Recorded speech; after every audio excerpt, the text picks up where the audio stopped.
وأقيموا الصلاة وآتوا الزكاة وما تقدموا لأنفسكم من خير تجدوه عند الله إن الله بما تعملون بصير. نحمد و نصلی علی رسول الکریم، اما بعد فاعوذ باللہ من الشیطان الرجیم، بسم اللہ الرحمن الرحیم. السلام علیکم ورحمۃ اللہ وبرکاتہ. آج کا خصوصی بیان زکوٰۃ کے اوپر ہے، یعنی زکوٰۃ کا بیان ہے کہ زکوٰۃ کس کے لیے لازم ہے، زکوٰۃ کس کو دی جانی چاہیے اور کس کو نہیں دی جانی چاہیے. لہٰذا سب سے پہلے شروعات کرتا ہوں کہ قرآن میں اللہ تعالیٰ فرماتا ہے وَأَوْقِمُوا الصَّلَاةَ وَآتُوا الزَّكَاةَ، أَوْقِمُوا الصَّلَاةَ، صلاۃ قائم کی جائے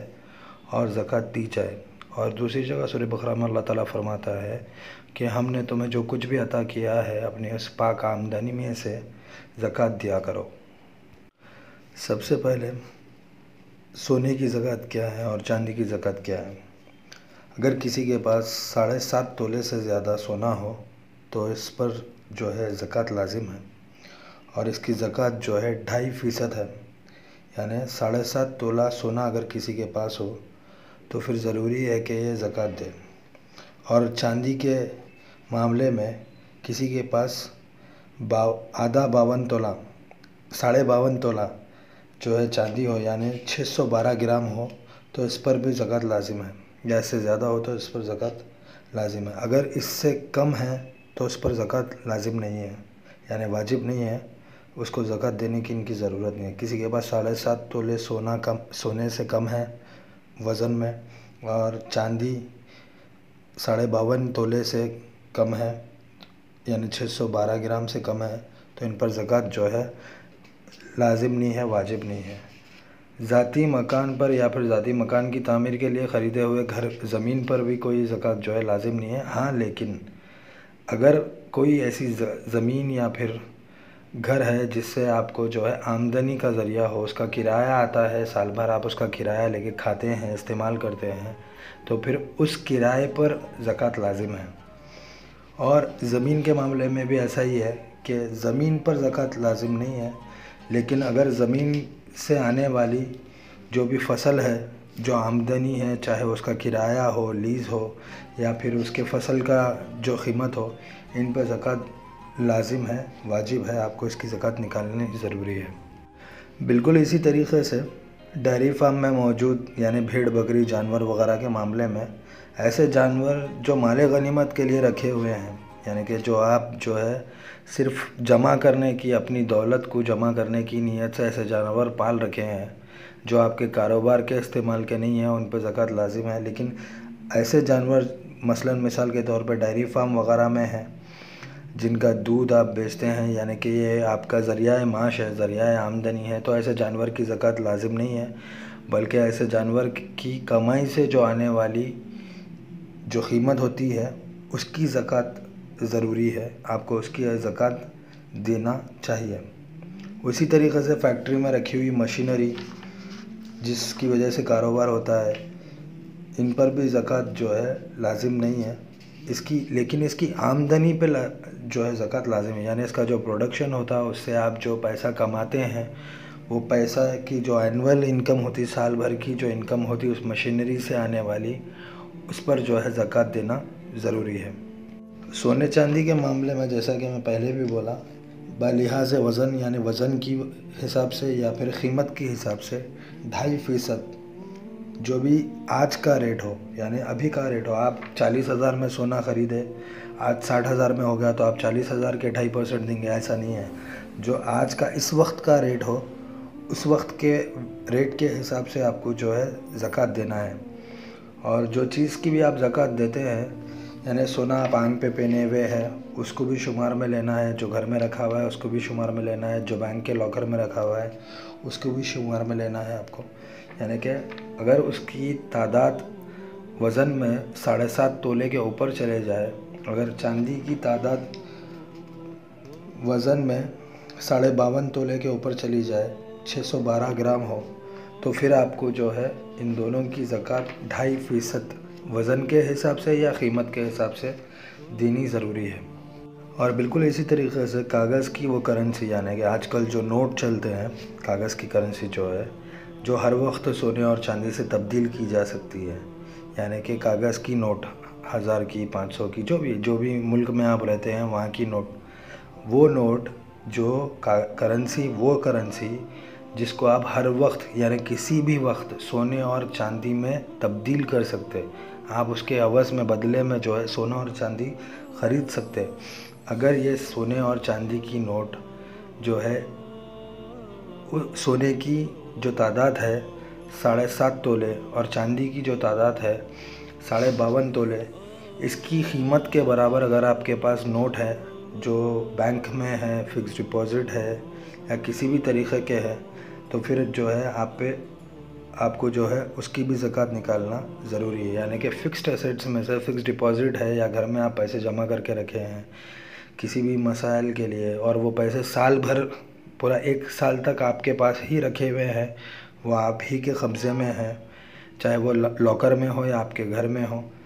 وہ پیسے آپ کے پاس ہے اور اس کی قیمت جو ہے 7.5 تولے کے برابر یا اس سے بڑھ کے ہے، یا پھر 52.5 تولے چاندی کے برابر یا اس سے بڑھ کے ہے، تو اس پر پھر جو ہے 2.5% زکوٰۃ لازم ہے۔ زکوٰۃ کے لیے ملکیت کا بھی ہونا ضروری ہے، یعنی کہ آپ کے پاس زکوٰۃ دینے کے لیے پراپرٹی کا بھی ہونا ضروری ہے۔ یعنی کوئی آپ سے بول رہا ہے کہ بھائی میں بعد میں آپ کو یہ پراپرٹی دوں گا، لیکن وہ پراپرٹی کا پوزیشن آپ کو دیا نہیں گیا، وہ پراپرٹی آپ پوری طرح سے خریدے نہیں، آپ ابھی بیچ میں ہیں اور آپ کا پورا قبضہ اس کے اوپر نہیں ہوا، تو ایسی پراپرٹی جس کی ملکیت آپ کے تابع میں نہیں ہے، آپ کے قبضے میں نہیں ہے،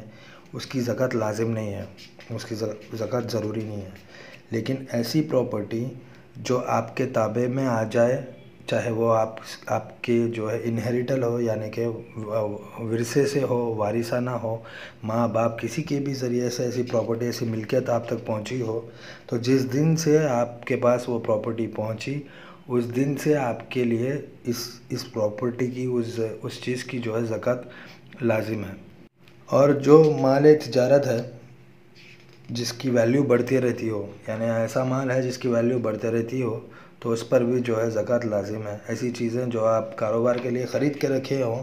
اور اس کی جو ویلیو ہے، اس کا جو ریٹ ہے، اس کی جو خرید و فروخت کا ریٹ ہے بازار میں، اس کی قیمت آگے بڑھتے رہتی ہو، وہ 1 سال سے زیادہ ہو گیا آپ کے پاس گودام میں پڑا ہوا ہے، گودام میں رکھا ہوا ہے، تو آپ 1 سال تک کے اگر آپ کے تابع میں ہے وہ چیز، تو پھر آپ کو اس کی بھی زکوٰۃ نکالنا ضروری ہے۔ لیکن ہیرا، خاص طور سے ہیرے جواہرات یعنی جیمز جو ہوتے ہیں، روبی، پنا یا پھر زمرد، کوئی بھی ایسے قیمتی پتھر جس کو قیمتی مانا جاتا، ان پر کوئی زکوٰۃ نہیں ہے، کیونکہ آپ جس وقت سے ان کو خریدتے، جب ہی یہ پرانے ہو جاتے تو پھر ان کی ویلیو ہمیشہ گر جاتی ہے، کبھی بڑھتی نہیں، اس وجہ سے ان کے اوپر کوئی زکوٰۃ لگتی نہیں ہے۔ لہذا ڈائمنڈ وغیرہ، ہیرے وغیرہ پر، کوئی بھی جیمز پر جو ہے ان کی زکوٰۃ لازم نہیں ہے۔ اب اسی طرح سے آگے بڑھتے ہیں کہ زمین کی پیداوار، یعنی کہ کھیت کھلیان یا پھر باغ باغیچے، ان میں اگنے والی فصل، میوے وغیرہ، ان پہ جو ہے زکوٰۃ کیسے لگتی یا نہیں لگتی۔ خاص بات یہ ہے، وہ زمین جو آپ کے تابع میں ہے، جس کے آپ مالک ہو، آپ اس میں فصل اگاتے ہیں، تو اس فصل سے نکلنے والا 5% یعنی کہ 725 کلو گرام پہ 725 کلو گرام آپ کی جو ہے فصل ہے، گندم ہے یا پھر کوئی بھی چیز ہے، جو ہے یا پھر گندم سے مراد گیہوں کے ہوتے ہیں، جواری یا پھر چاول، کسی بھی چیز کا آپ کا کھیت ہو، اگر اس کی تعداد 725 کلو گرام ہے تو اس کا 5% آپ کو جو ہے زکوٰۃ دینا ہے۔ آپ پر اس کی زکوٰۃ جو ہے 5%، 725 کلو گرام پہ 5% زکوٰۃ ضرور لگتی ہے۔ اگر اس کو آسان معنوں میں بولا جائے تو ایک حدیث بیان کرتا ہوں۔ حضرت عبداللہ بن عمر نبی کریم صلی اللہ علیہ وسلم سے روایت فرماتے ہیں کہ آپ صلی اللہ علیہ وسلم نے فرمایا، جس زمین کو چشمے یا بارش کا پانی پلایا جائے اور وہ تر و تازہ ہو، اس کی پیداوار سے 10% زکوٰۃ لازم ہے۔ یعنی ایسی زمین جس کو لہر کا پانی آتا، چشمے کا پانی آتا، کینال کا پانی آتا، یا پھر وہ بارش کے بھروسے پہ ہی ہے، اس کا خود کا اپنا کوئی پانی کا ذریعہ نہیں ہے، ہاں وہ تر و تازہ ہے، اس میں کھیت کھلیان ہیں اور اس میں فصل ہوتی ہو، تو اس کی جو اینول انکم ہوتی سال بھر میں جو فصل اس میں اگتی، اس کا 10% دینا چاہیے زکوٰۃ کے طور پہ۔ اور ایسی زمین جس میں کھیت ہو، اس کا خود کا پانی کا ذریعہ ہو، جس کھیت میں خود کا پانی کا ذریعہ ہو، یعنی بوڑی ہو، کنواں ہو، یا پھر بورویل ہو، آج کے زمانے کے حساب سے بوڑی کنواں نہیں تو بورویل ہے۔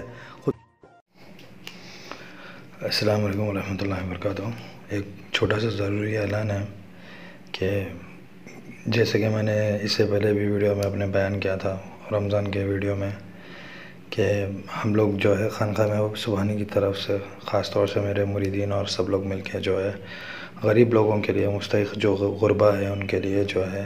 عید مبارک کا کٹ بنائے ہیں، جس میں دودھ، 2 لیٹر دودھ، شکر اور ہر وہ چھوٹی سے چھوٹی چیز جو اس دن کے لیے لگ سکتی،